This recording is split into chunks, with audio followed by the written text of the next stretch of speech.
Wheels.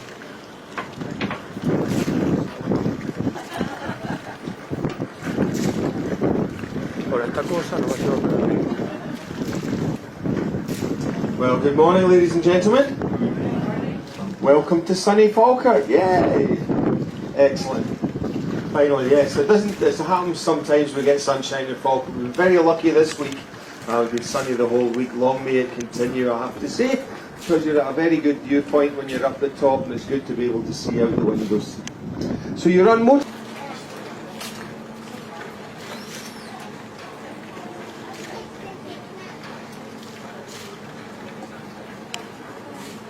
Of the Falkirk Wheel. We are sure that you will enjoy this boat trip on the Falkirk Wheel, the world's first and only rotating boat lift, which continues the finest traditions of centuries-old Scottish engineering excellence and innovation. Opened by Her Majesty the Queen in 2002 as part of the Millennium Link project, the Falkirk Wheel was designed to reconnect the Forth and Clyde Canal with the Union Canal and reopen the waterway principally for recreational use. It replaces a series of 11 locks close to this site, which linked the two canals until the 1930s, when the lock system fell into disuse. The height difference between the Forth and Clyde Canal at the bottom and the Union Canal at the top is 35 metres. The Falkirk, which holds boats side by side. There are two gondolas on the Falkirk Wheel. The Falkirk Wheel is under the operation of the main control room at the basin, and safety procedures are closely monitored to ensure that the wheel cannot turn until all the steps required have taken place.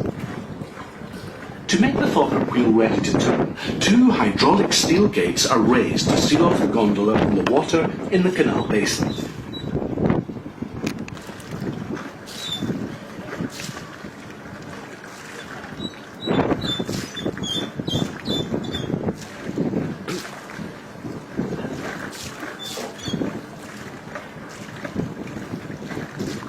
The water between the gates is then pumped out, and a watertight seal which connects the gondola and the canal basin is removed. A hydraulic clamp and a series of securing pins which prevent the arms of the wheel from moving while the gondola is docked are now removed, allowing the Falkirk Wheel to turn.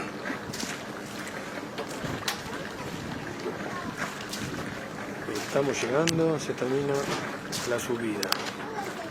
Vamos a continuar el viaje por el canal.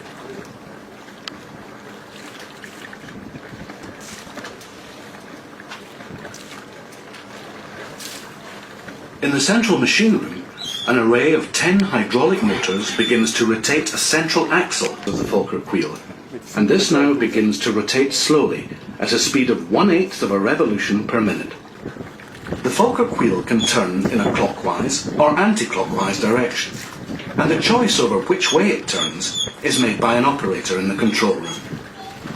To reduce wear on bearings and other moving parts, the operator will evenly distribute the number of times the wheel turns in each direction.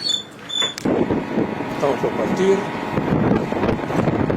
When the gondola reaches the top of the aqueduct, a hydraulic clamp locks onto the gondola to hold it in place, while the space between the gates is filled with water.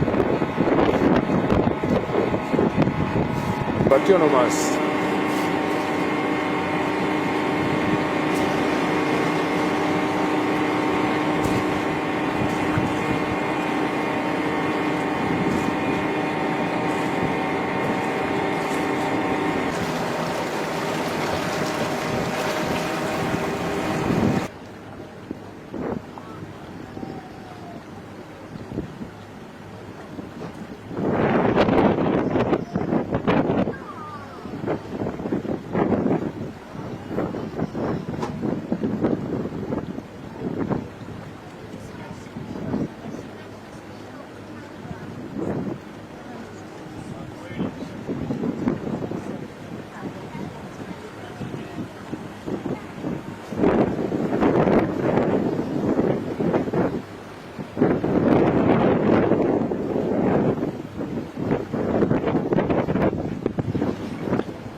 Yeah.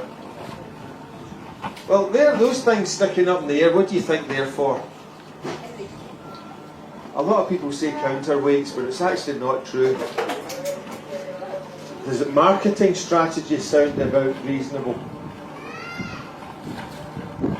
Without those on board, the Falkirk wheel will either look like the Jolly Green Giant's tin opener or the world's largest double-ended ring spanner for an 8-metre nut. Stick them on the end, you get the Celtic-inspired double-headed axe, which people go, oh, I wonder what that looks like. But in actual fact, the axe thing's a lot of rubbish, because the original designer of a whale and the stanchions are representative of the rib cage. So I want to know where the head is, because it stops at the dorsal fin. But yeah, that was the art part of the wheel. These things are actually dorsal fins. And it works quite well, I think. One of our engineers, there's some work going on down there. They're electrifying the pontoons down there. Do many pleasure craft use it? Well, we've got 8 due to come back today. The Jaggy Thistle went up this morning. We've not got a government electricity to shift 1,800 tons 42 times. Bueno, Pretty estamos bajando impressive. otra vez. Do they have to pay to come through it? We're in Esto dura Scotland. poco.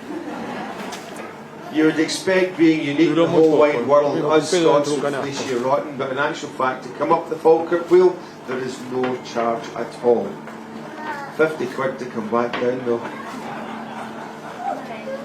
The proper story, apart from the good gag, is that if you buy a boat anywhere on the inland waterways in the United Kingdom, you pay your navigation licence. It's a bit like the road fund licence for your car. You buy that, you drive on the road. You buy your nav licence, you drive on the water. And once you've got your